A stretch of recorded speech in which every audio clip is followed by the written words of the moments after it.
Behold the voice of God. For those of you who don't know me officially, my name is Amanda Waller. And I'm Aaron Moss, your host of Task Force X. What, we some kind of Suicide Squad? Well, yeah, that and Checkmate. Task Force X is a podcast that tells the stories of John Ostrander's Suicide Squad and Paul Kupperberg's Checkmate from the late 80s, early 90s.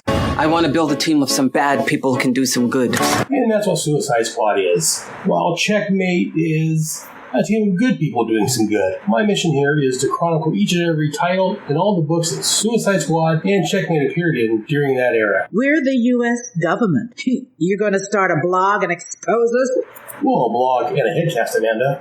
Those scumbags are trying to screw me. Not at all, Amanda. Just trying to help everyone else discover the joy of the Suicide Squad and Checkmate. Anywho, hope you guys have as much fun with these comics as I did when I first read them, so many years ago. Mother... That's enough of that, Amanda. Let's go and start the show. I didn't believe the stories. Nobody does. Remember, I'm watching. I see everything. And welcome back to Task Force X, episode 46. I know I've been gone, in quotes, for a couple months. We had the Suicide Squad commentary episode, and then last month we had JL May. But I'm back with episode 46, looking at Checkmate number 19 and Suicide Squad 31. Also this month, something I haven't done in a few months now, I have some character profiles. Let's go ahead and jump into it. So first up, actually looks like I have one character profile, looking through my notes.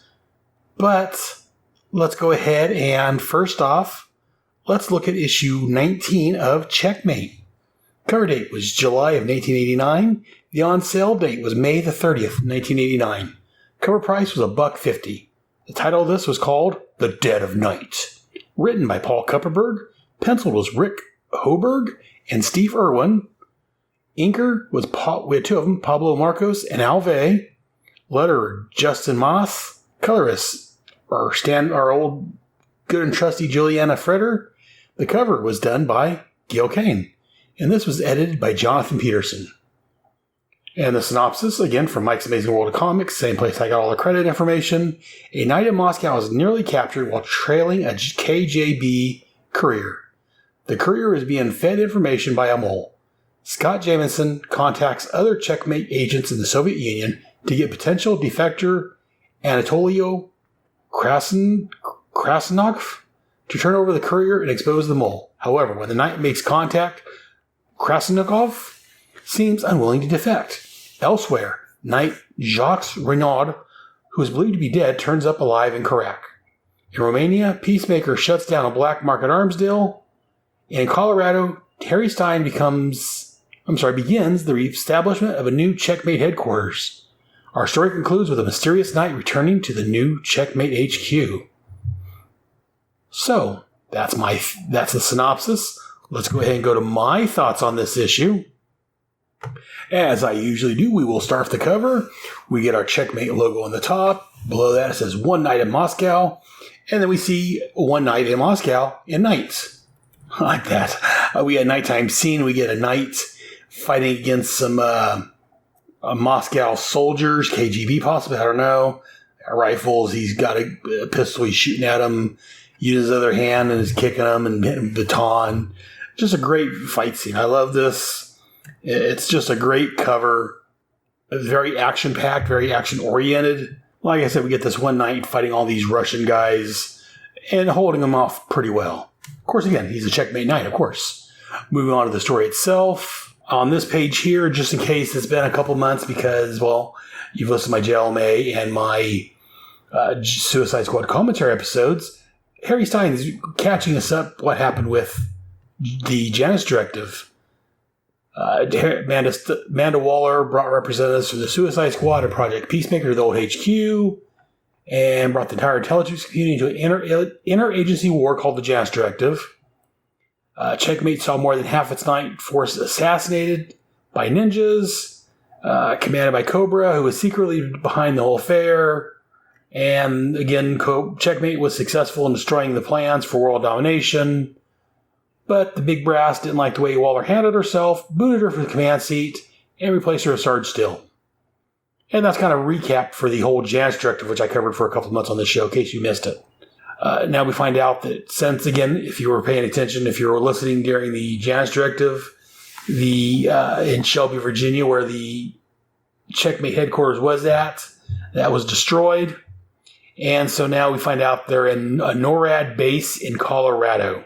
And he's relaying what's going on. He's like, so get ready for a long, boring session, BJ. Unless, of course, you're hot for details of drywall and plumbing. Oh, yeah, I love Harry Stein's his humor and the way that Paul Kupperberg writes the humor into this. I mean, it's not a humor book, but he's got enough in here so it's not a completely dry action book or anything. I love it. And so I love this Knight's trailing this guy, this older guy. And the Knight's, again, we're getting this Knight's thoughts as he's going along. And I like here at the end, he's talking about how the courier is supposed to be ferrying information to Dunnan's KGB masters. Dunnan's supposed to know how and when. I prefer to get him to share the knowledge with me. Any way it takes. Of course, I got to catch him first. So, like I say, he's chasing this guy through the streets in different places. And if that goes on, of course, I got to catch him first. But consider the difference in our ages. That's going to be the easy part. And also he's stopped by these floodlights and the police or KGB is there. And that stinking little twerp walked me straight into a blasted trap. So again, I've said it before and I'll say it again. I kind of almost said it during the cover look at. I love these Knight costumes. These are a great costume. It's a great mask. It's great. The color scheme, the black or the dark blue, whatever it is, on the yellow. It's more like usually like a black, but some panels look almost like a dark blue. On the yellow, it's a very great design. I love it. I love he's got the holdouts in his wrist pockets for knives and guns and things to help him out. And again, these Knights are all experienced. This one here, he finds himself faced with. We're going to turn this from the Counting Ninjas podcast, as Shag mentioned before, to the Counting KGB agents. 1, 2, 3, 4, 4, 5, or 6 guys. It looks like. Actually, looks more than that on this other page. Anyway, I'm not going to count them. But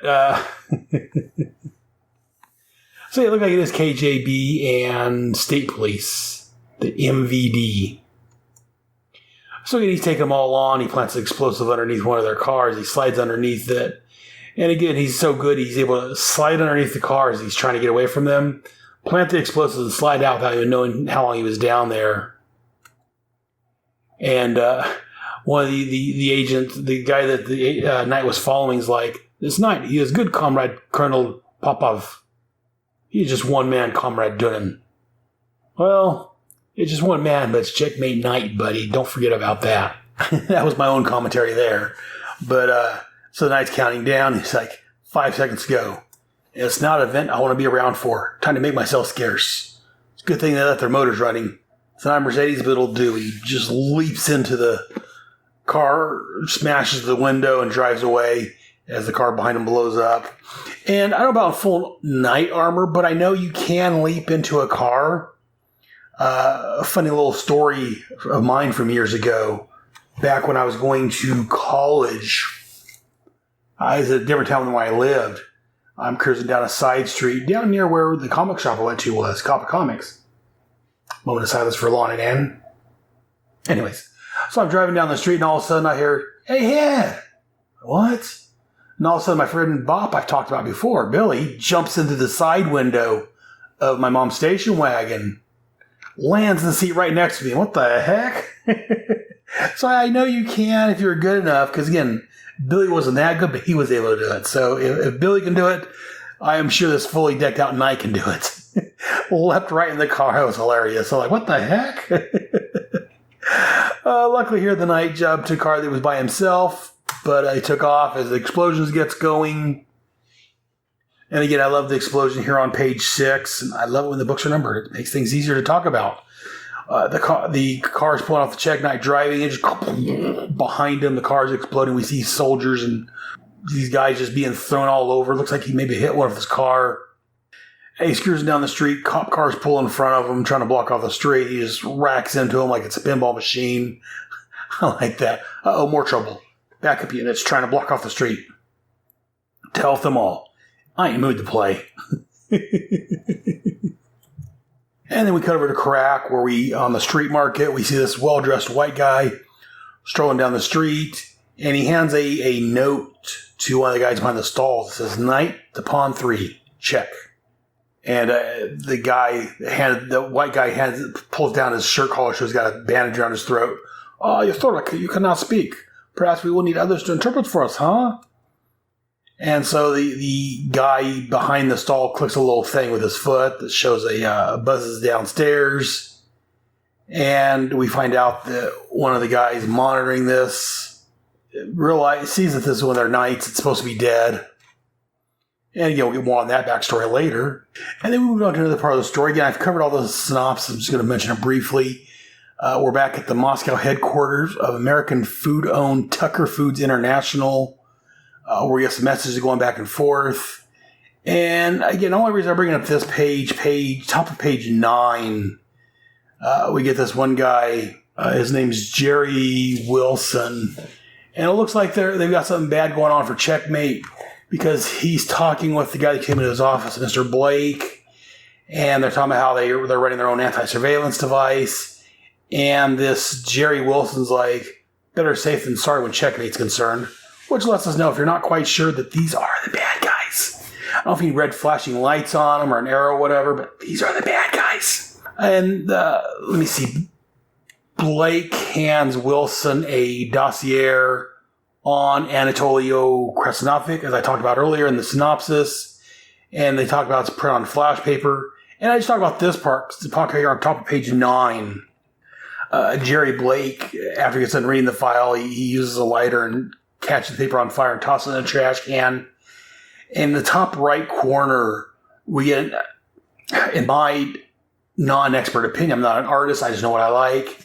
We see him lighting a cigarette as the flash paper burns in the trash can below him, and his face is just lit up in shadows, showing the fire in the trash can below him.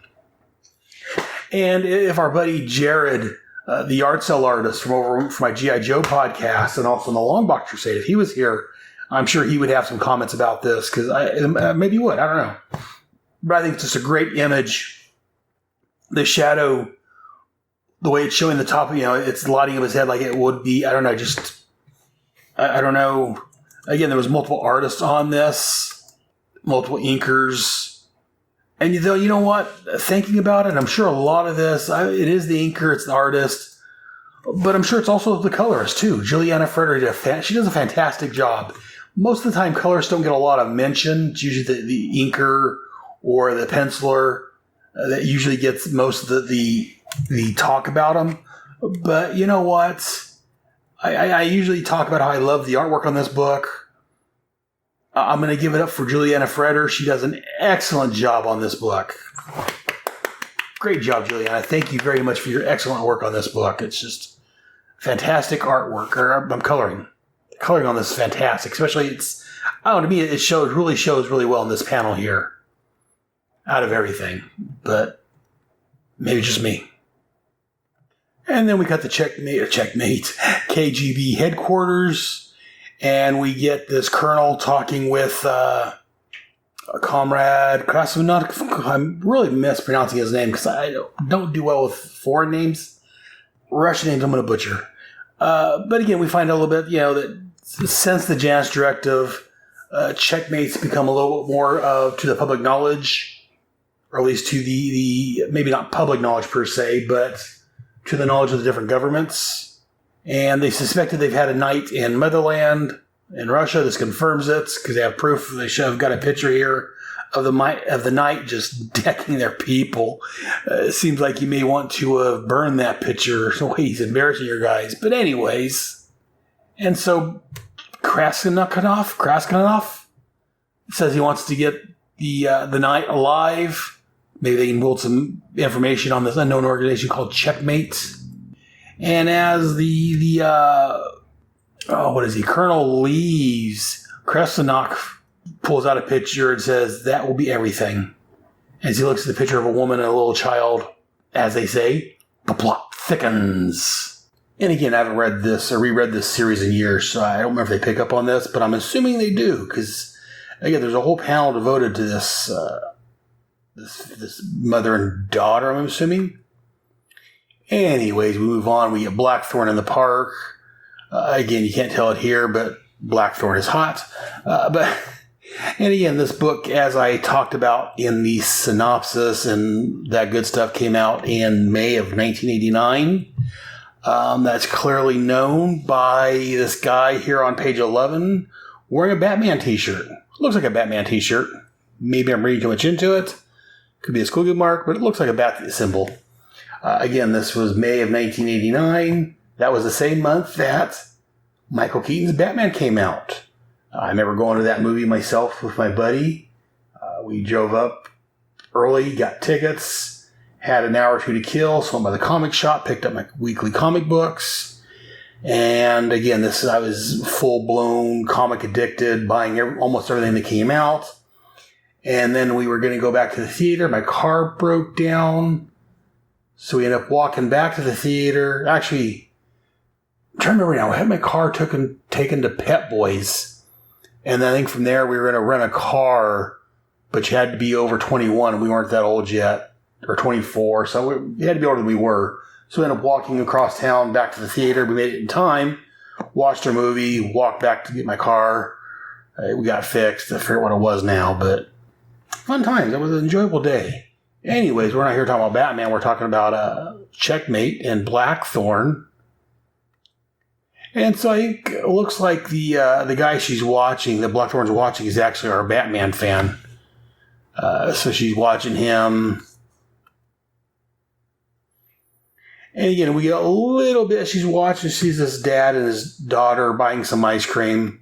And it kind of gives her a flashback to when she was a little girl. And we get a little bit of Blackthorn's past here, just very little. She used to have days like this with her dad. And we see a little picture of little Blackthorn running up to her dad, kneeling down to hug her. And I like this. She's sitting there. Sorry, go back here. On page 11, she's watching the guy that she's, the Batman fan. And then she sees his father and daughter. She's like, oh, God, look at them. Just a father and daughter out for a jaunt together. I used to have days like this with my dad a long time ago when I was still my father's daughter. And then she loses the Batman fan. His name is Joey. I guess you refer to him by his name instead of Batman fan. And she gets upset with herself because she herself gets distracted by the memories. It's best dead and buried, like the feelings they recall. And then she strips out of her trench coat. And here we start to see that she's hot. But anyways, that's another story entirely. Moving on, we're back to Denver, Colorado. And as I've talked about in previous episodes, we get a little more, I was going to say backstory, but a little more character development with Bullock. We find out he's at the movie The Thin Man. So again, as we talked about previously, he likes, I think it was during the Jazz Strike that we mentioned it. He likes older movies. And so he gets on and gets some, what's he want again? Oh, popcorn, okay. And he's standing in line behind this chick. He's orders some popcorn. He's like, let me see. Some milk does go swell with that. Wow. The gal ahead of him goes, excuse me, did you say something? I was just wondering. I mean, I'm new in town. I was wondering if they always show oldies here. And she's like, yes, they do. Now, excuse me, the movie's starting. Goodbye. As she leaves, and we see just a little heart symbol showing the Bullock. He's fallen in love with her. Aww. And again, I don't know if this comes up later. We'll have to wait and see. But again, I do like Harvey Bullock. Again, I knew of Harvey from the Batman comics before I read Checkmate. So yeah, same in Checkmate. And again, he showed up in the old Vigilante series as I've talked about in the past. So again, I like the fact that Harvey, he hasn't found love yet, but he found someone that he likes. So we'll see where that goes. Hopefully it can lead somewhere for our poor Bullock. And then we get some more Again, not backstory, but character development. Sort of keep forgetting character development on Harry Stein. He's on the phone with his ex-wife. And again, as we talked about before, he's a single father. He's divorced. And again, as we've talked about, as I said, he's got problems trying to juggle raising the kids and being a Checkmate agent. And again, being a single father myself at one time, again, it's been years ago, but I do know I didn't have a job as important as Harry has, the whole intelligence community thing, but I know from past experience, it can be hard to juggle being a single father and having a job, but especially having a job as important that Harry has, people relying on him. It's like I said, when I was a single father, I worked for an internet company. If I had to call and take care of the kids, people wouldn't lose their lives. So, and his ex-wife's not being very friendly about it. She's not really helping him with it. She seems to give him a lot more grief than he deserves on it, in my opinion.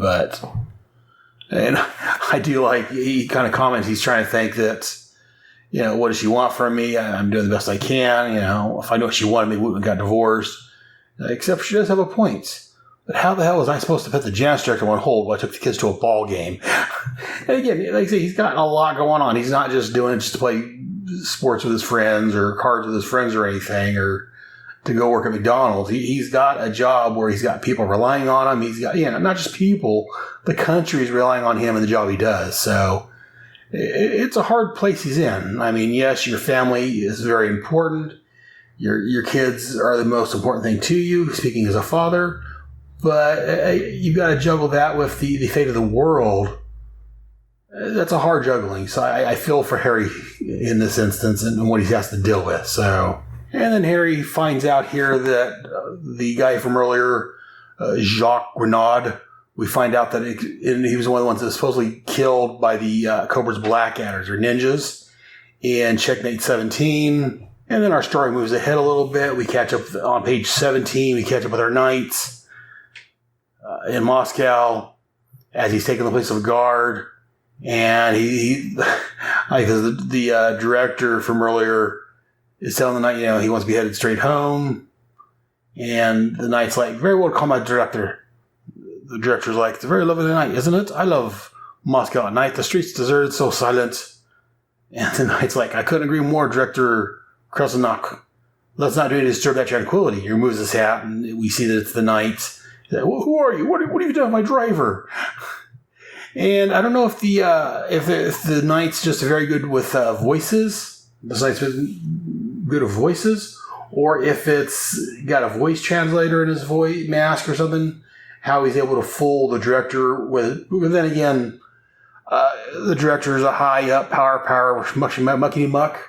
He probably doesn't pay much attention to who his driver is and what his driver sounds like. So it's easy to get away with, I guess. So the knight asks him about defecting, and the Kraganov, whatever his name is, the comrade. The director's like, look here, I'm on page 18. And the knight says, as a matter of fact, yes, defection. And Krafanok's like, and who is to be defecting in which direction, knight? The knight's like, look, this isn't a game, Krafanok. No, then tell me, what should I think of a masked man who takes my place of my driver and asks me to defect? What am I to say? How do I know you are who you say you are? Now for business concluded. He gets out and leaves. He gets out and the knight takes off and runs away. At that point, again, you can't really blame Krasnok for not trusting the knight. Again, a guy shows up and says he's with America and wants you to defect. Is he really with the America wanting to defect, or is he a Russian spy trying to find out if Krasnok's loyal to Russia or not? It's a tough place to be in. And then here the next day, I forget the guy's name, the blonde-haired guy that Krasnov was talking to at the prison is trying to figure who the knight is. And the chauffeur shows up and tells him that he was knocked out by a guy in a gold mask. And later, Director Krasnov released him and told him to keep quiet about the incident. And so now this guy is thinking that, well, Krasnuk and the Masked Man are working together. So they'll be sling like this. But now Krasnuk and the Masked Man together. Yes, as the Americans say, this will be slaying two birds with a single stone. And yes, I know I'm butchering a Russian accent for that, but you know what? It is what it is.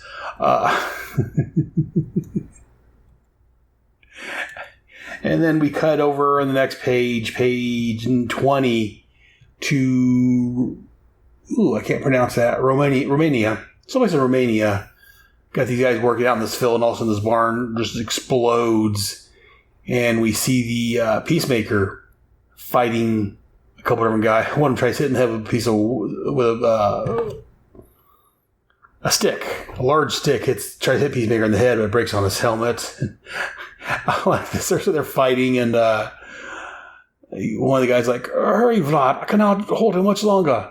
You couldn't hold your butt with both hands. Only a fool tries to fire off a rocket launcher indoors.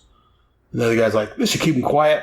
Cracks. He breaks the board over his helmet, and Peacemaker turns and hits him. He's like, then again, it takes even bigger fool to attack me with a stick. Then again, what else should I expect from a pack of gun-running communist dupes? Now to make sure I haven't trashed the wrong Reds. And then he finds the weapons he was looking for. It's a black market shipment. And he picks up one of the guys to question him. He's like, all right, comrade, let's mean you have a little dete? I can't pronounce that word. D-E-T-E-N-T-E. Okay, you tell me what I want to know, and I won't kill you. And the guy's like, go to hell, pig. Spits on him and on his mask. And Peacemaker's like, that wasn't very smart, mister. Not smart at all. As he flies up in the air, grabs the guy by the jacket, and he's flying up way up in the air. And the weapons, slime ball. Where'd you get the weapons? And so the guy's just spilling his guts. And where's he? That's all I know. I swear. That's all I know. And so Peacemaker's, he's like, please put me down. There it is. Please put me down. Peacemaker's like, no problem. He just lets him go. I've got a point in Moscow. And we don't see him hit, but here on the bottom of page 22, you see the people working the fields, watching as the guy just goes, lands, and you're a splat. And then our story ends here. We get a bunch of people returning back to Checkmate base. We get Beth, and we get Valstock, and Harry Stein here. And again, I'm not sure this knight is offhand, but he's sitting there and all he's wearing is just a pair of gym shorts and tennis shoes, kick back, his hands on his head. And they bring Beth in, and she's like, oh, you. Hello, Miss Zaire. Long time no see, eh? And he sounds familiar, but I can't quite place him. We'll find out next issue, though, because that is the mystery man revealed. And the Knight and Peacemaker go into the night. Again, another great issue. The art, I don't talk much about the art because I'm more of a story guy, but I love the artwork in this. Other than that, I rant monthly about the Knight's costume. Other than that, it's fantastic. But beyond that, just like I say, the action itself, it's not quite 4-color superhero book, but it's not a grim and gritty book. To me, it looks like a very realistic looking book. Like I say, we get a page here on page 15 where he's lighting a cigar, and we get him lighting his lighter, and his face is lit up by shadows. I talked another page about the shadows on a guy's face. The artwork in this is very well done. And the story I comment as I go along, just great writing. I think that Paul Kupperberg did a fantastic job on this series as I praise him monthly. And again, Steve Irwin's our regular penciler. He does a great job. And this month he had Rick Hoberg. And again, I don't know if they did certain parts of the book or I don't know how they worked it out, but I can't, again, I'm not a big art guy, but I can't really tell who's doing what parts of the book. It's all just fantastic. But that's it for Checkmate. About half an hour into the show, so let's go ahead and take a quick commercial break, and we'll be right back with our next issue. Please hold. Now we're gonna have a break. Message time we're gonna take. Transformers! You are receiving a transmission from the Rod Pod. Upload pending. Stand by for soundtrack transfer. I am Maggie. And I am John. And we are trapped, hurtling through space in a ship shaped like Rodimus's head. The ship, for reasons we haven't been able to determine, contains the entire run of the IDW Transformers Phase 2 comic, which chronicle the events following the end of the war between the Autobots and Decepticons. So we figure we may as well read them all in order and report our findings to you. Stand by. Stand by. Upload complete. Now.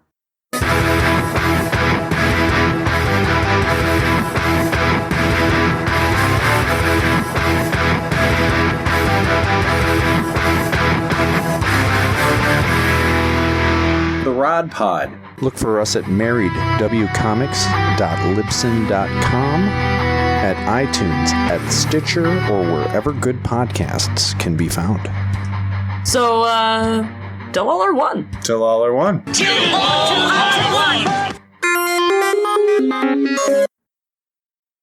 In 2014, two comic fans joined forces to do a Doom Patrol podcast. As there was no Doom Patrol comic series at the time, they called it Waiting for Doom. That was us, me, Mike, and him, Paul. In 2016, DC Comics became fearful of the power of Waiting for Doom and sought to appease us by bringing the comic back. That's not exactly how it went.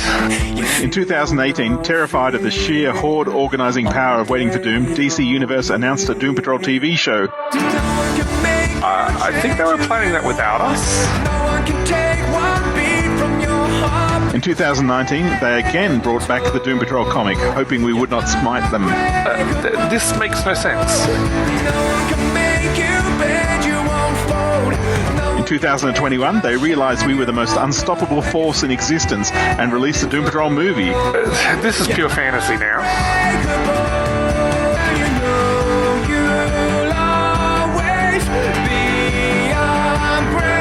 In 2022, a terrified Motion Picture Academy awarded the Doom Patrol movie every single Oscar, including Best Documentary and Foreign Language Film. That's enough, Paul. Look, we just love the Doom Patrol and have fun talking about them. You can find us on all podcast places and now Spotify. And check out our website, waitingfordoom.com, or we will wipe you out, all of you. The time is out of joint. The time is out of joint. The time is out of joint. The year is 1994, or 1944, or maybe 2994. Time is under threat, and history's falling apart. Who will survive this crisis, and how will history be changed for those that do?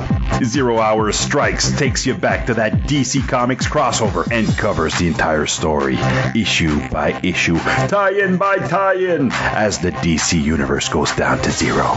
Join Bass and Siskoid at fireandwaterpodcast.com or on iTunes. 0 Hour Strikes, a proud member of the Fire and Water Podcast Network. Remember, Legion. Now we go back to the fun. Message time is over and done. Now, before we continue on with our next issue, we're going to do something we've been missing for a little while. We've got a character profile. This month, we're looking at the character called Shrike. Hope I'm pronouncing that properly. Shrike's first appearance was in Hawkman number 11 back in December of 1965/January of 1966. Created by Dave Cockrum, Gardner Fox, and the late, great Murphy Anderson.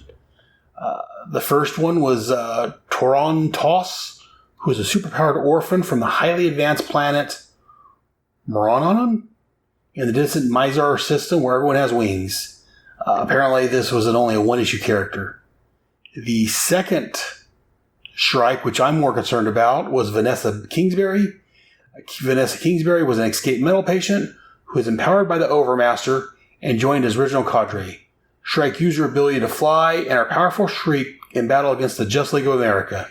Her childlike personality made her easily manipulated, both by those who wished to use her power and those desiring her body. However, her poor grasp of her own strength made her a lethal individual to those she meant no harm. After finding religion, embarking on a spiritual quest that left 33 men dead. Some spiritual quest. Shrike was assigned to the Suicide Squad, and that's where she comes on our radar. She again tries to continue her religious education with the squad's priest. She dies in battle against the Ogaden military during the events of Blackest Night, which we haven't gotten to yet, but we have. Again, we talked about Blackest Night last month. Her corpse was reanimated as a member of the Black Lantern Corps alongside several other fallen Suicide Squad members. A successor calling herself Star Shrike joined the third cadre in her place and fought the Power Company, which we probably won't be talking about any more on this, but I may talk about the Power Company somewhere down the line, maybe over on Head Speaks or something, I don't know yet. That was a good book. Then there was 2 other strikes. There was a third strike, which was the League of Assassins, which is in Robin year 1, number 3 from 2010. And then a 4th strike called Boone showed up in Nightwing's Secret Files and Origins number 1 in October of 1999. But again, that's Shrike. That was our character profile for this month. Again, I hadn't done one in a while. Shrike was a relatively newish character, but since we covered her in the Suicide Squad, and we talked about her after she died during the Blackest Night, figured I'd throw her in here. But that's enough of the character profile. Let's go ahead and move on to our next issue, Suicide Squad 31. Cover date, July of 1989. On sale date, June the 6th of 1989. At this point, they're all like 1 month off. Cover price was $1. The title of this was called Acts of Contrition. Written by the wonderful John Ostrander and his lovely wife at the time, Kim Yell. Artist was John K. Snyder III. Letter Todd Klein. Colors Carl Gafford. The cover was penciled by John K. Snyder III and inked by Carl Kiesel. And the editor was Dan Raspler. And this was reprinted in Suicide Squad Apocalypse Now trade paperback from 2017. Our synopsis. Again, the credits and the synopsis all comes from Mike's Amazing World of Comics. Father Cramer meets various members of the Suicide Squad. A fight breaks out in the cafeteria where Major Victory attacks Dr. Light, whom he blames for the death of one of the 4th of July. The fight is defused by Julie, who has been hit in the face of a pie. Our ongoing subplot. Feeling left out, Dr. Light gives himself a pie in the face. Cramer is also called in to offer spiritual help to a suspect with knowledge of the voodoo cult called the Loa, which showed up a few issues ago. Then, during the Captain Boomerang story, the informant is a victim of the spontaneous combustion. After meeting between Cramer and Waller's sister, Mary White, the Reverend counsels Amanda to ensure that she doesn't continue making the same mistakes, which led to the Janus Directive. Assuming Amanda listens, but that's not part of the synopsis. That's my own thoughts, which we'll get into in just a moment. So as I want to do, we're going to start with the cover. The cover of this one, Suicide Squad logo. On the cover, we have on the one side, we have almost like a surprint or we'll call it a surprint picture of Father Cramer. On the left-hand side of the screen, if you will, we get Amanda Waller holding a small child looking out a window like a train going by. And we get our title of it, Personal Files. They do these once a year or so. Where we get like, it's not so much action or so much advancing the main plot, but looking at subplots and characterization of different characters. Again, as I usually say with most of the Suicide Squad covers, this is a great cover. In fact, this one is almost poster worthy. If I found this as a poster, I would probably buy it. It's a great picture. I see Father Cramer kind of looking on spiritually as we see Amanda with one of her young children. And we can see the lost and desolate look on Amanda's face as she's looking out the window. I think the artist here did a great job of conveying the intent, if you will. Then we go to the next page, we get a huge splash page. Father Cramer, we got a plate with some food or something on, a wine glass, chalice, I guess it is. I get the title, Acts of Contrition. Again, this page doesn't do anything, but it's a nice page. I mean, it sets up that this is going to be about dealing with Father Cramer. We started in prayer, And again, he's doing communion. So I'm assuming it's a loaf of bread on the plate. Yeah, I mean, it's bread. Yeah, it's a loaf of bread. It's just an odd-looking loaf, but it's more like a roll, I guess, actually. That's what it is. It's like a roll he's got on a plate. And so the first couple pages, we get Father Cramer doing communion. And he's kind of thinking about the Suicide Squad. He's like, not exactly a success, this mission. He misses Eve, a.k.a. Nightshade. She's left Belle Rev. And again, I guess Nightshade used to partake of the bread and the cup with him. She would take communion with him, and now she's gone, so no one's doing it. And again, he says he's feeling like he's selfishly flaunting his power as a priest. However, God has a way of reconnecting you with her creation when you least expect it. And St. Francis preached to the birds, I can bless an insect. Because we get a cockroach crawling across the plate. And he's like, go in peace and serve the Lord. And then as he's cleaning up, Murphy comes in, and the priest is like, Murph, you're a little late for the service. What was me? I forgot to set the alarm clock. Sackcloth and ashes in the town square, Padre. And Murphy's like, let's back up a step. So he's like, basically he put me in the town square, and Father Cramer's like, will you be the center of attention? Murphy's like, I can hardly wait. Speaking of waiting, the wall requests your presence in your, and I quote, official position as representative of the church. And the Father Cramer's like, oh dear, there's responsibility for you. And then we cut to the prisoner they have talking about the Loa. And Father Cramer, they want him there to help out. But again, Father Cramer's like, what does she want me to do? An exorcism? I can only do so much here. And so they're interrogating him. And I like this. Waller's like, you lie like a rug. I invented the Loa. Came to me in a dream. Used it to help Boomer Bun as Mirror Master. Ain't no such thing in the real life. And then we get a little editor's note here. Check out issue 20 for details. Again, back when they had editor's note. And back when editor's note actually referred to issues instead of trade paperbacks. But that's a complaint for another time. And the guy that's being held captive says, no, not pretend. They're Loa. They walk in your dreams. They want you to think their existence and make believe. They have no power, and they used it on you. If you don't believe what I say, look at this. I stole this from the high altar as proof of what I say. And he tosses over a little voodoo doll of Amanda. Made of button scraps. And she throws it down. She's like, what am I supposed to do now? Drop my knees and say, Allah, help me, save me. This is nothing but superstitious crap. And he's begging for help. He says when the priests, when they find out what's going on with me, they're going to, kill me. And also he bursts into spontaneous combustion, just burns up. Here on page 5. Back half a second. I love this little voodoo doll on page 4. Amanda's holding in her hand as she's tearing into this guy. And then here, it's not a great, I'm trying how to phrase it. I do love this page.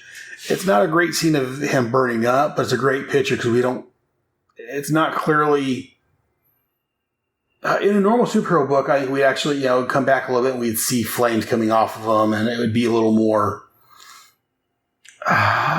clear, I guess. Not sure that's quite the word I'm looking for.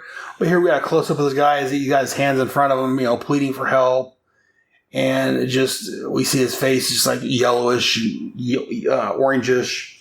And we see the ashes in the chair. And I love the detail here. Bottom page 5, the guy's burned up to ashes. Got some smoke twirling off of it. And there on the floor, we still have the Amanda voodoo doll. I love the attention to detail. Some artists that aren't paying attention, I think they may have skipped that. But, yeah, it was just... John Snyder did a great job of including that, so that was fantastic. And so then we get the people in the room. We get Amanda, we got John Economos, and he's like, there are 3 or 4 known incidents of spontaneous combustion in human beings a year. According to the Enquirer, this doesn't necessarily have anything to do with a group called Loa, which may not exist. And also in the room we get Father Cramer, Murph, and we get Sarge Still. And Sarge Still, again, as we talked about after the end of... the Janus director is now officially in charge of the Suicide Squad. Everyone reports to him. Still's like, I don't believe in spontaneous combustion. No, I do believe. English, Aaron, speak it.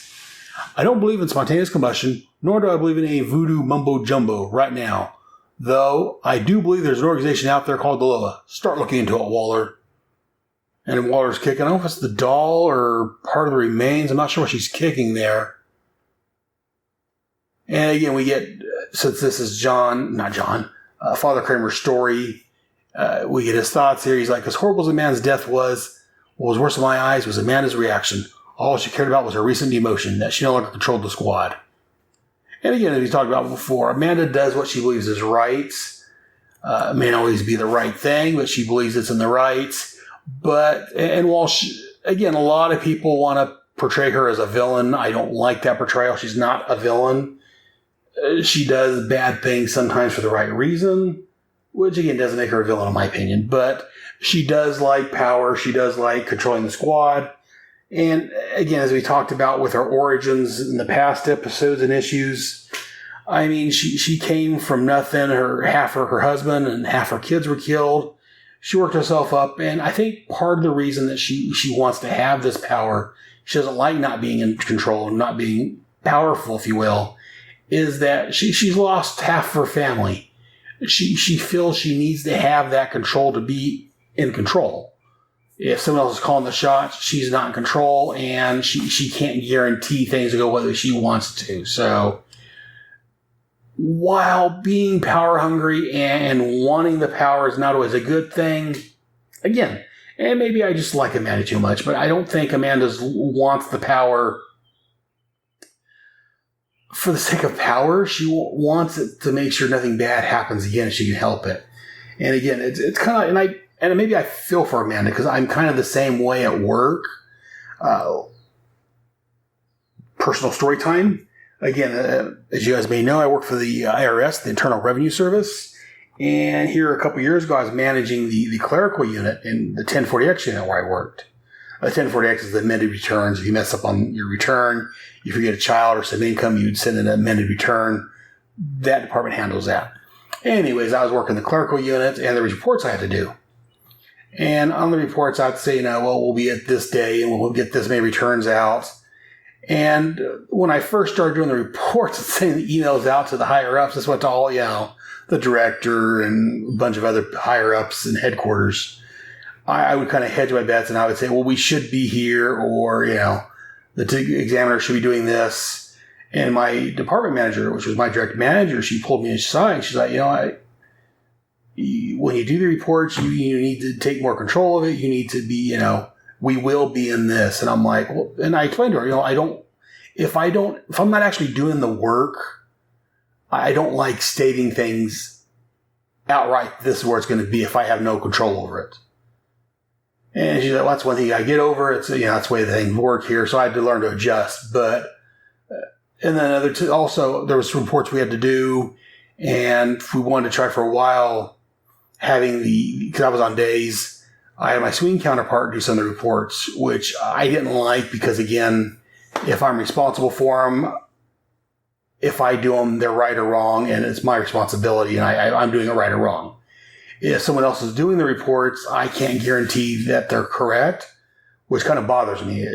So, and again, we did try that for a while. They weren't working out, so I ended up doing all the reports myself, and I made sure they were right. But so the whole point of those stories is that I feel where Amanda's coming from, that if you have people relying on you and you want something done right, the best person to rely on is yourself. So I can't blame her, fault her for not wanting to share power, not wanting to be demoted. But that's what he tells John Convos to start work on the Loa thing, or have Flo work on the Loa thing, have her contact Oracle and see what that entity can find out. Because again, at this point, no one knows if Oracle is a man or a woman. We've been kind of hinting about it. We've been kind of seeing clues here and there. I know who Oracle is. I can't remember if we revealed it in the issue or not. So I'm going to keep that mum for now. Anyways, and then we get Amanda telling Murphy to get a hold of told Murphy to get a hold of housekeeping and get cleanup in here. And I just love the nonchalant way that Amanda's like, and by the way, Murph, get housekeeping here and clean this crap up. I don't want to look at this. It's like she sees a human body burn up every day. I just love Amanda's attitude about it. And then we get him talking about how Simon LeGrave, who is their counselor, their psychiatrist, is gone. So while they're looking for a replacement for him, he's taken over as an interim job of counselor, or counseling. And he says here, unlike a lot of psychologists, he respected religion, they got along. And so again, at this point, he's down in the motor pool talking to, I'm horrible at names, but there's a guy that came out as gay here not too long ago. I got kind of a little heavy-set guy, curly hair. And I'm just I don't say his name here offhand, but again, he briefly came out of the closet, and so they're talking about how he separates his wife. Him and his ex-wife hasn't really talked about it. She's having a hard time with it, and his son Jim is coming to visit, and so they're having again. This is 1989. Stuff he's got problems in 2018, 2019. For all year we're in for almost 2019. Here we are 30 years later. And for some people, yes, gay and lesbian and things like that are out more now. But for some people, it's still hard to come out of the closet. And sometimes families are not always accepting about it. So again, we get Father Cramer kind of talk to him about trying to get his feelings on it and try to get him, to open up a little bit and discuss his feelings. And again, we get a little bit more on these people's personal lives, which is a good thing. I love when we get some personal stories. And that's one thing, like I say, John Ostringer took a bunch of these B-list, C-list, D-list villains and actually gave us some backstory, some origins. Right now we're talking about one of the staff even. This is not even a third-rate, fourth-rate villain. This is, support staff that we're getting backstory on. And John's making these villains and these supporting characters realistic, making it so that we feel for these people. They're comic book characters, but like I've talked about before, I've gone on tirades elsewhere, and I think on Head Speaks, about I don't care for changing a character's race or sex or anything like that, a costume for a live action story or whatever. But to me, that's because these characters are real people. These characters are, I know they're not flesh and blood. I'm not delusional so much. These characters are like friends and family to me. So, and I think John did a great job. Speaking of backstories and characterizations, we get to the cafeteria where we get Major Force, Father Cramer, Ravon, Dr. Light, and Duchess sitting around eating. And again, we get a little more backstory here that the 4th of July was wiped out in a battle with the Suicide Squad while they were battling Cobra. Major Victory's been attached to the squad. And so, again, the squad wiped out Major Victory's team. Dr. Light killed the kid on the team. And Father Kramer's talking to Major Force. He's like, healings begin of forgiveness, Major. Then hell of healing, Father. My healing will begin when the scum of this outfit are lying cold and hard on stone slabs. Starting with the murder that slaughtered one of the finest, bravest young men as ever my privilege to know. Again, the 4th of July are very patriotic, very gung-ho, very America first, rah type guys. So yeah, Major Victory being the survivor of the team is very upset with Dr. Light and very much rah type guy. So, and I do like Dr. Light's all starting to sweat. He's like, well, I guess I did. But he wouldn't leave me alone, you see. I didn't want to kill the kid. Well, I guess I did, but Major Victory grabs like, then you can join him in the grave. Hey, we get us a fight here. Duchess jumps on, feeling feisty certain stripes. Don't hit Dr. Light. He'll break or cry. Go around with me. I won't do either. He's like, forget it. I won't hit a woman. And she's like look, page 10, she's like, how about a woman that hits you? And she just touches her fist, just socks him. And so again, he's like, an enemy's an enemy. And so they start fighting here. And I just love it's just one page, them fighting here a little bit. Dr. Light just kind of hiding in the background, but this was the joke Dr. Light. I know later on in Identity Crisis, there's a rumor that that story, in the following JLA story, changes him around and changes his backstory. Shenanigans, we're not going to get into that.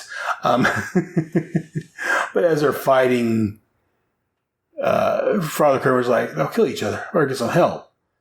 And all of a sudden, Julie comes in and she's been pied. And again, with good comedy, everyone starts laughing. People just busting up laughing. She's like, stop it. Oh, if you don't you laugh at me, stop it. And Punch comes in about this time. And he's like, Punch, what's wrong? Or Pumpkin, what's wrong? Why are they laughing? Why are you screaming? And she looks at him. She's like, don't you dare laugh, Punch. Don't you understand? Don't you dare. And he's like holding him. Trying to keep from laughing.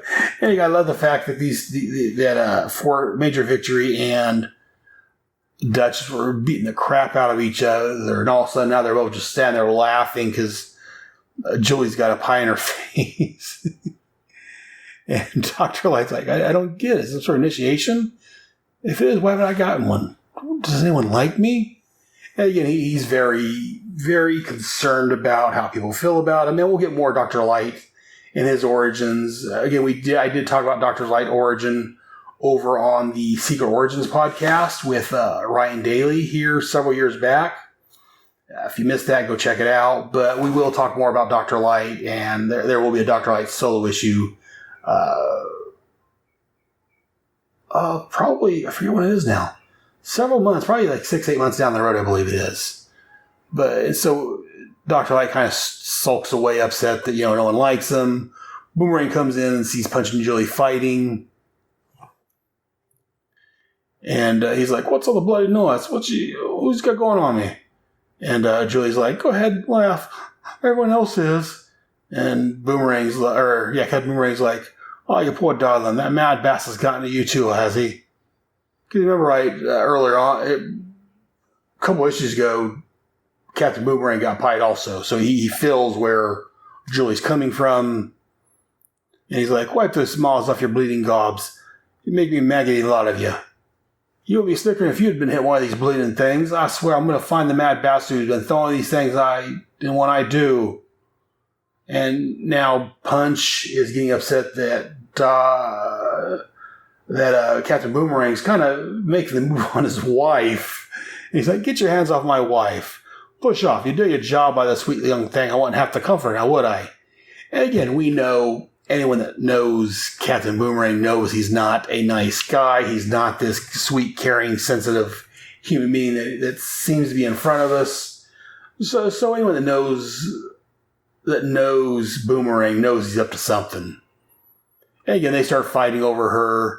And all of a sudden, as they're starting to fight, Dr. Light comes back in. Look at me, I got pied too. Pointing at cream on his face. Boomerang's like, you're mad, you done it yourself. I did not. He's like, it's true, look at his gloves. There's shaving cream all over him. I guess it's not actual pie, it's a shaving cream pie. Or at least that's what Light uses, shaving cream.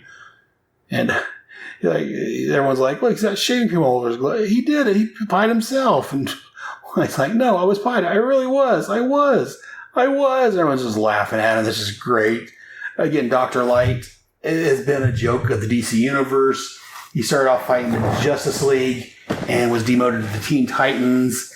And I think this recent, they got him here was by the Boys Blue or whatever. So, again, not doing very good against kids. And he's kind of a joke character at this point that I think upcoming issues John makes some good use of. And so, again, Cramer's kind of happy that the tension's defused now. And he finds a notepad on the desk with a list of names. Waller, yes. Slipknot, no. Look, Enchantress is crossed out. Captain Cold, no. But he's got different members of the Suicide Squad, either yes or no by then, possibly. Boomer Butt's like, I got a capital no. Some like Captain Adams if available, Major Force if possible, Manhunter no, Checkmate useless, Black Orchid yes, crossed out no, Deadshot's X'd out, and then it says get Barda and it's underlined. Again, I love this little list here. And Duchess comes up and takes the list and storms off. And he's like, I dropped to the floor. I didn't know it was yours. And again, Duchess is pretty hot for a big muscular woman. Again, I know I used to have a buddy, Stephen Forby, who used to do some writing and stuff together on some indie stuff. And I know he was a big fan of the muscular women, as he called it. So I think he would love Duchess. And then we get Father Cramer thinking about how Waller's applied there's more than Duchess meets the eye. And so he's wondering who's playing games with who. If Duchess is playing games with Waller, Waller's playing the games. And we'll get more on Duchess. Again, between my knowledge, because I read this series to begin with, and as I've been recovering it, doing it monthly, and sometimes I skip a couple months like we've had done because of the last couple months. I forget now if we've covered out who Duchess' secret is. Again, something we keep quiet about until I know we know it. And then we get Cramer talking to Count Vertigo. They've got a rich Catholic tradition, he says, which makes him predisposed to confide in him. And we find he's a little manic depressive, a little lethargic, and kind of like, for different reasons, but kind of like Deadshot. Count Vertigo's got kind of a death wish. Not so much, it's a bit different. I say Deadshot has a death wish. Vertigo, he knows in his healthy moments, his lucid moments, he can healthy, but depressed is a danger to the team. He's a danger. He's a maniac. He's a danger to everyone else. He doesn't want to kill himself, but he may not mind dying. So again, we get some more character development, some character growth on Count Vertigo. We find out a little more about his thoughts and his feelings on life. And again, it's like I keep saying, John makes you care for these characters. In other comics, Vertigo shows up, does a crime, Green Arrow shows up, shoots an arrow at him, captures him, sends him to jail, and that's it. Seeing how John is working with a team of supervillains, he has time to invest, to make us care about these characters. And that's one thing why I love the Suicide Squad. Like I've talked about before, I'll mention art briefly. As I said earlier, I'm not a big art guy, but I know what I like. I prefer the 4-color superhero comics, the Superman, Batman's with the full color. I don't care for the grim, dark comics for the superheroes. Suicide Squad's a different beast. It is a darker book. It's got some humor moments in it, but it is a bit darker. It's not realistic, but it's supervillains going out and possibly getting killed doing jobs for the country. The darker art on this book, to me, works. The heavy inks, the darker colors, it really works on this book, in my opinion.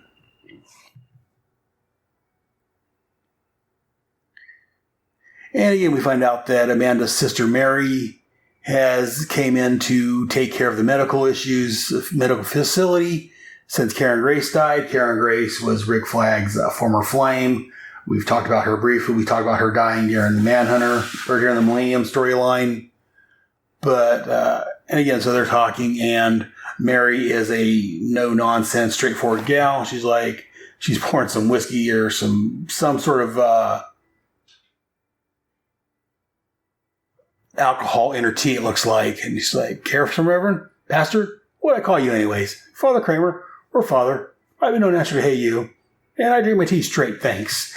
And apparently she's asked to see the father as she's worried about Amanda.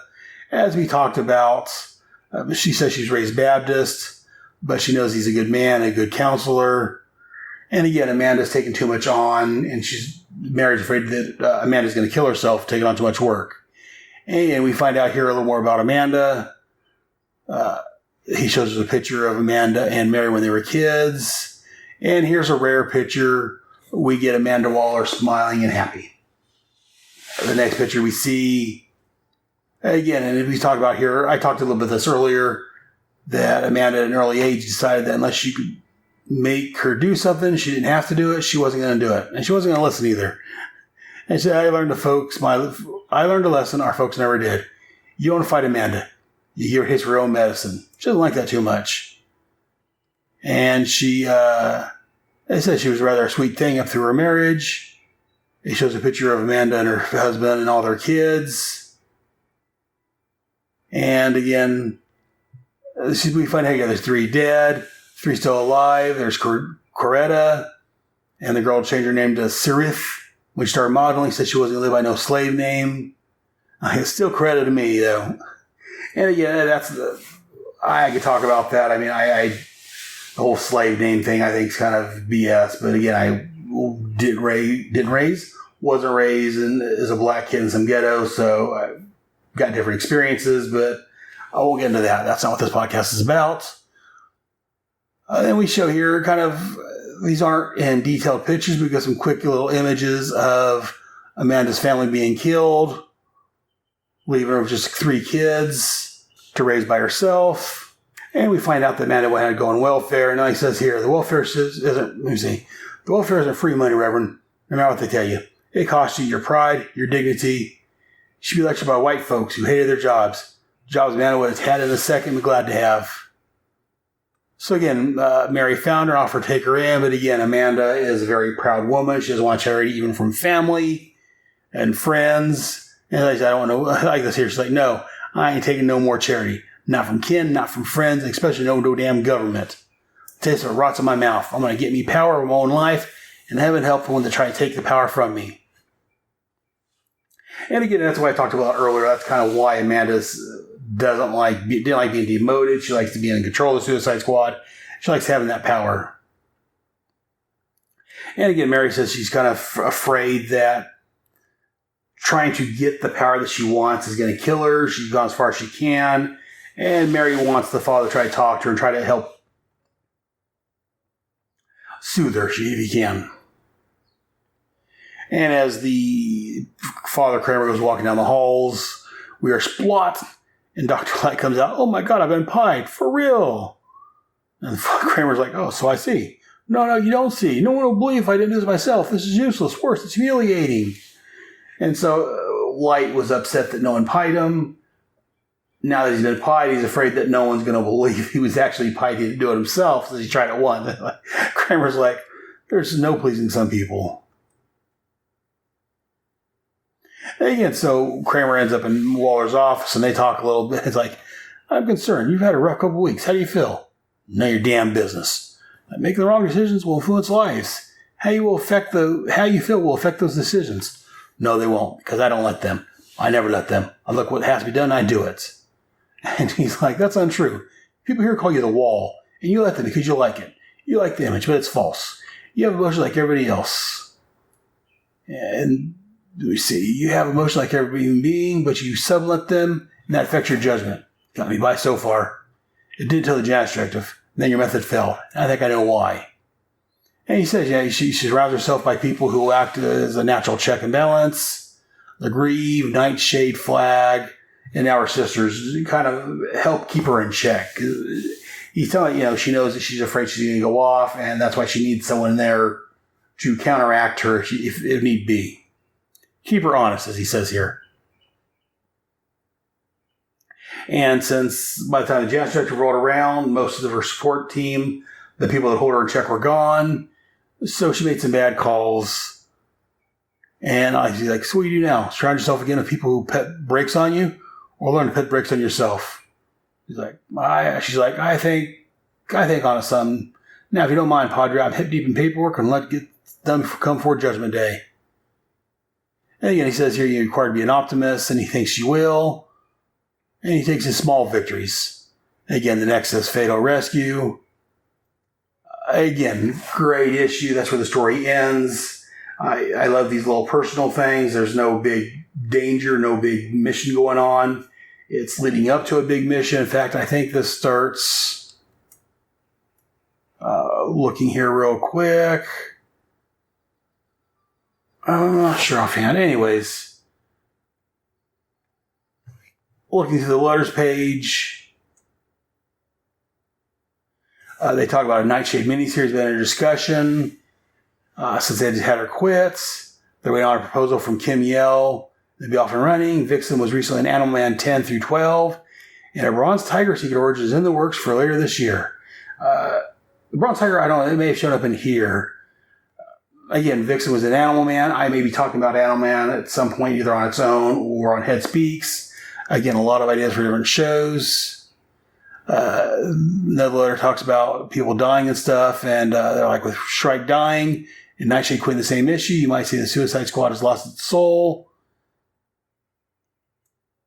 Again, just looking, there's a letter here from Uncle Elvis. Uncle Elvis was a notorious letter hack back in the day. I remember always seeing his letters show up in all the different comics I read. Great times. And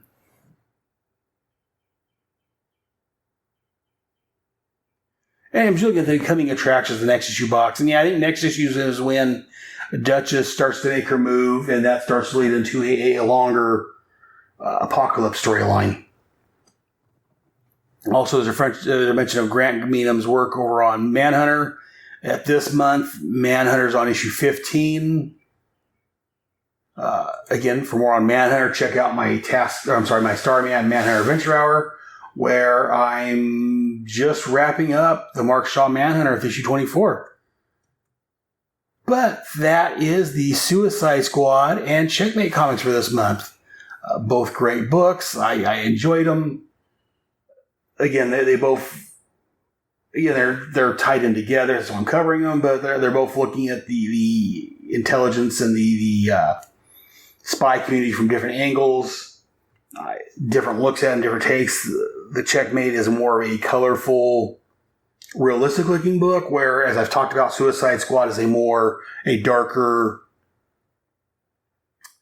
it has a darker, grittier feel to it, and I just think they're both working out great. But I think that's going to do it for this month. Just try to think here real quick before I let you guys go. Yeah, next month we're going to continue on with our stories. We're going, where am I at here? Just looking for my spreadsheet here, my Excel spreadsheet. Next month we should be looking at episode 47. There we are, is finishing Moscow and preparing for Apocalypse. Yes, that's Checkmate 20, Suicide Squad 32, and we should have another character profile for Major Victory. But that's next month. Before then, next week, I should be releasing things, if I can get it finished, episode 26 of the Starman Manhunter Adventure Hour. Again, that's for February of 1990, the ends of Starman and Manhunter. Check that out. Also, next week, I should have Bravo Team if I get it completed. The following week, might be Hawk and Dove Annual 3. We might be getting back to the Armageddon 2001. Depends on if I get my guests lined up. And I've got some picked out. They've moved recently, so things have been delayed. I may throw a filler issue in, or filler episode in the meantime. Then we have G.I. Joe, a Real American Headcast. We're looking at episode 28, Swamp Fire. And again, this is tentatively for July. This Head Speaks, G.I. Joe, and then next month, finishing Moscow, the episode 47 I talked about earlier. I'm still debating summer. I've gotten delayed a lot of things. I'm not as advanced as far as long record as far as I wanted to be. I may take July off, in quotes, and not release anything during July and just work on getting some of these caught up and get back where I'm supposed to be. Not sure yet. Keep watching, I guess. But thank you guys for your support. Again, if you guys enjoy this show, write in. I don't get any letters. I don't get any feedback or anything, so I don't really... Every once in a while I'll get a like or something, but I haven't been doing that, even commenting on that, because there's not much really going on there. If you guys enjoy the show, let me know. Again, I'm doing it anyways because I enjoy talking about these books, and I get the chance to waste my thoughts into ether. But if you enjoy this, let me know. I'd love hearing from you guys.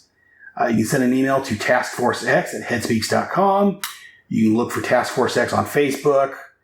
Just search for Task Force X, it'll come up. Or at the website, taskforcex.headspeaks.com. Leave me a message there.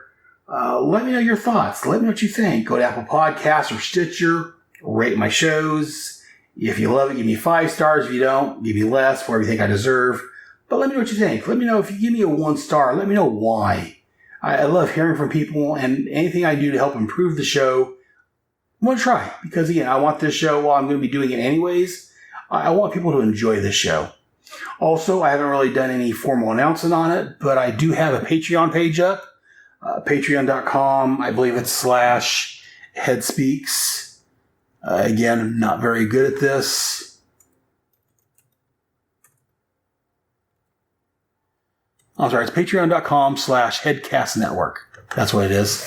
It's for the entire network. Patreon.com/headcastnetwork. Go check that out. Starting at $1 a month. You get your name in the credits. Up to, I think right now it's a $20 tier. And people that are on that's going to get a 5th week advance. But go check out Patreon. If you enjoy what I'm doing, throw a couple bucks in the tin, help us out.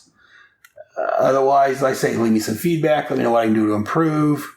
I would love to hear from you guys. But I guess that's going to be it for this month. Join us either next month or the following month. As I said, depends on what I decide to do. But I guess that's going to be it. Until next month. Squad mates, dismissed.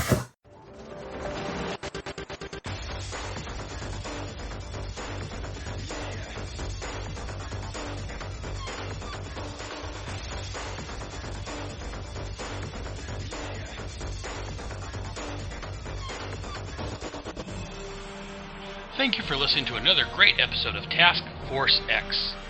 I can also be found rambling on my main headcast of Head Speaks, where I rant and rave about movies, comics, geek stuff, and whatever is bugging me. Mate, you just out-crazied the Joker. Well, I try, Boomer Butt. Anyways, my home on the internet is at headspeaks.com. HEADSPEAKS.com. Links to my blog, which contain follow-up information to this and every headcast, can be found there. Both Task Force X and Headspeaks are on iTunes, Stitcher Radio, and at headspeaks.com under Headcasts.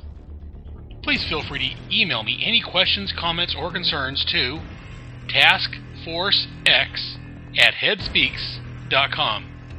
And if you want to record a message, you can send it to me at taskforcex@headspeaks.com, and I'll play it on the air. I'm also on Facebook at Task Force X, and also on Google+, you can look for Task Force X under People and Pages. All titles and characters discussed are owned and copyrighted by DC Comics. I claim no ownership to the Suicide Squad, Checkmate, or Task Force X. I'm just a big fan wanting to spread the Task Force X love with everyone else. DC Comics can be found on the web at dccomics.com. Be sure to visit your local comic shop and look for Suicide Squad and Checkmate Comics. And while you're there, see what else they have that may interest you. Mother. Well, make sure you join us here next time for another fun-filled headcast from your friendly neighborhood Brotherhead. In the meantime, I'll see you in the funny pages. Yippee!